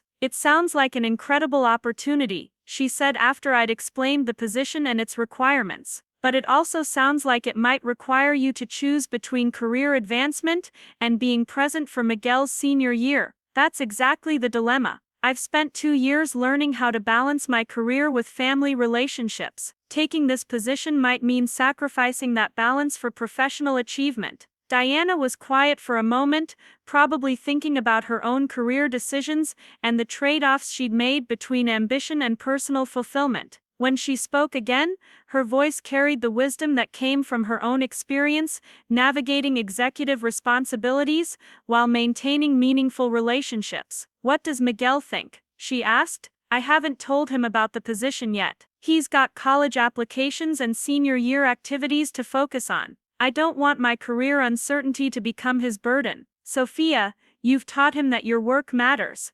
That service to something greater than yourself is important. But you've also shown him that family relationships are sacred, that you'll prioritize his needs when it really counts. Maybe you should trust him to help you think through this decision." After we hung up, I found myself reviewing the psychological profiles of next year's training candidates, young men and women who'd volunteered for careers that would test every assumption they had about themselves and their capabilities. Some would thrive under the pressure, developing skills and resilience that would serve them throughout their lives. Others would discover that the personal costs were higher than they'd anticipated, that service in the intelligence community required sacrifices they weren't prepared to make. My job was to help them understand those costs before they made irreversible commitments, to teach them strategies for maintaining their humanity while serving in dehumanizing environments, to show them that effectiveness as an agent didn't require abandoning the relationships that gave their work meaning. But what did it mean if I accepted a position that would force me to practice exactly the kind of compartmentalization I'd been teaching them to avoid?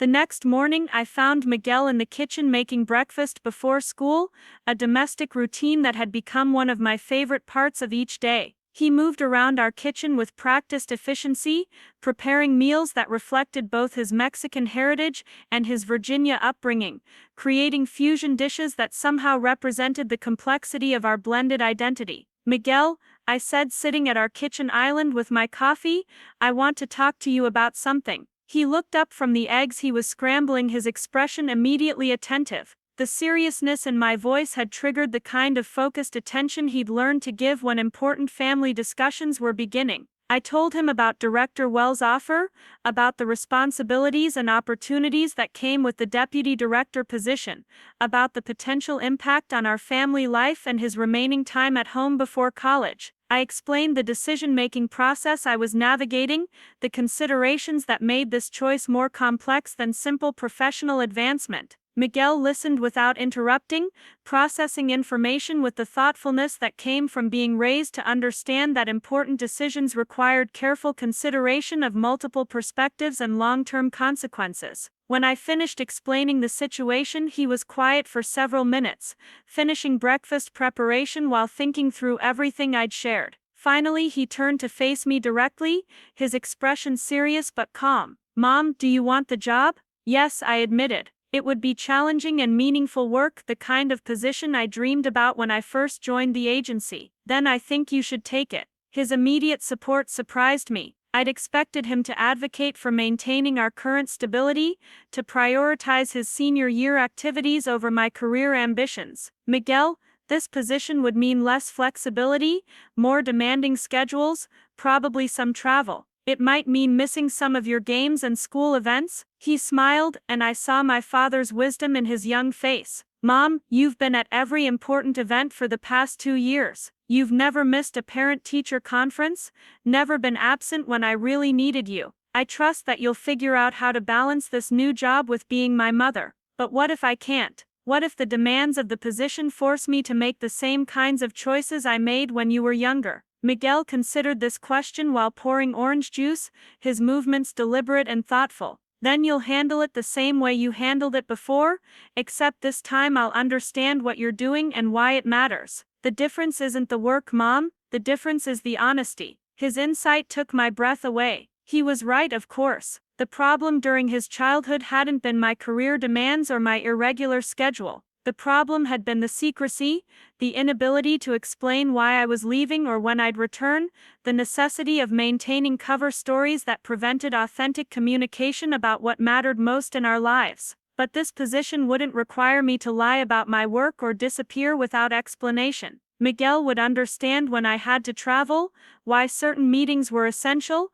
how my responsibilities connected to larger questions of national security. The work would still be demanding, but it wouldn't require me to sacrifice honesty for operational security. Are you sure about this? I asked. Your senior year is important. College applications, graduation, all the milestones we've been looking forward to sharing. I'm sure, and Mom, I want to tell you something else. I've been researching colleges with strong international relations programs because I think I might want to work in government someday, not necessarily the CIA, but maybe the State Department or Foreign Service. Watching you serve your country has shown me that there are ways to make a meaningful difference in the world. The revelation that my career had inspired rather than deterred his own interest in public service filled me with a pride that was different from any professional achievement. Miguel had grown up understanding that service required sacrifice, that meaningful work sometimes demanded personal costs, but he'd also learned that those sacrifices could be worthwhile if they contributed to something larger than individual success. That afternoon, I scheduled a meeting with Director Wells to accept her offer. The decision felt right in a way that was both rational and instinctive, based on careful consideration of family priorities, but also driven by recognition that this opportunity aligned perfectly with my skills, experience, and commitment to improving how the intelligence community prepared and supported its personnel. The transition would take place over 6 weeks, allowing me to complete training responsibilities for my current class, while gradually assuming oversight of operations that spanned continents and affected millions of lives. It was exactly the kind of complex challenge that had attracted me to intelligence work in the first place, but now I approached it with wisdom earned through years of learning to balance competing priorities. Miguel's response had been crucial in helping me recognize that the choice wasn't between family and career, but between honest service and compartmentalized existence. As deputy director, I would still face difficult decisions and demanding schedules,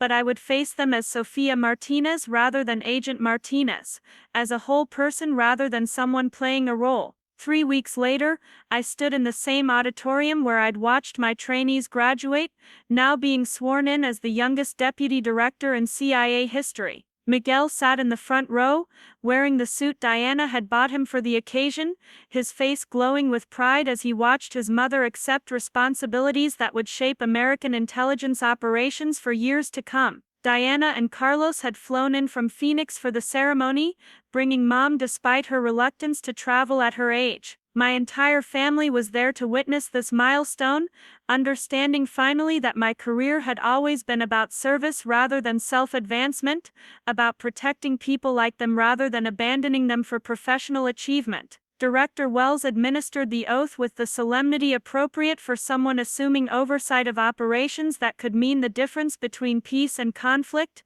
security and vulnerability, for millions of Americans who would never know the details of the work being done on their behalf. After the ceremony, as guests mingled in the reception hall and I accepted congratulations from colleagues and dignitaries, Miguel appeared at my side with a small wrapped package. "What's this?" I asked, curious about the timing of his gift. "Something for your new office," he said. "Open it." Inside was a framed photograph I'd never seen before, showing our extended family at last month's barbecue in our Virginia backyard. Mom was sitting in a lawn chair, surrounded by Diana, Carlos, Miguel, and me, all of us laughing at something Miguel had said. We looked like people who genuinely enjoyed each other's company, who had overcome significant obstacles to create meaningful connections. At the bottom of the frame, Miguel had inscribed a simple message, for the deputy director who never forgot that the most important job is being part of a family. I hugged my son,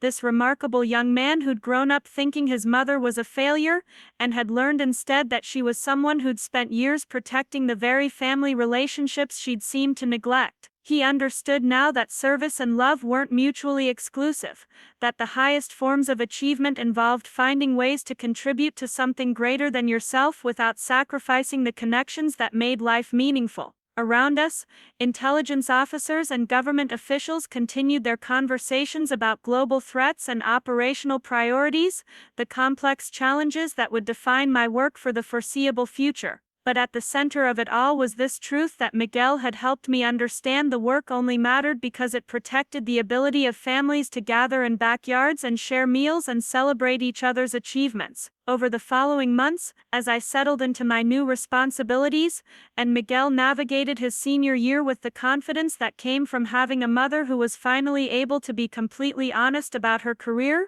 I realized that the greatest victory hadn't been accepting the deputy director position. It had been learning that success could be redefined, that achievement could include authenticity, that serving your country could coexist with serving your family if you were willing to reject the false choice between duty and love. Miguel graduated as valedictorian of his class, delivering a commencement speech about service and sacrifice that left half the audience in tears. He'd been accepted to Georgetown University's School of Foreign Service, where he planned to study international relations and prepare for a career in diplomacy. As I watched him walk across that graduation stage, I thought about the young woman who'd left Phoenix 20 years ago with dreams of making a difference in the world, who'd sacrificed personal relationships for professional achievement, who'd nearly lost everything that mattered while trying to save people she'd never meet. That woman had accomplished extraordinary things, prevented disasters and saved lives and served her country with distinction. But the woman sitting in the graduation audience,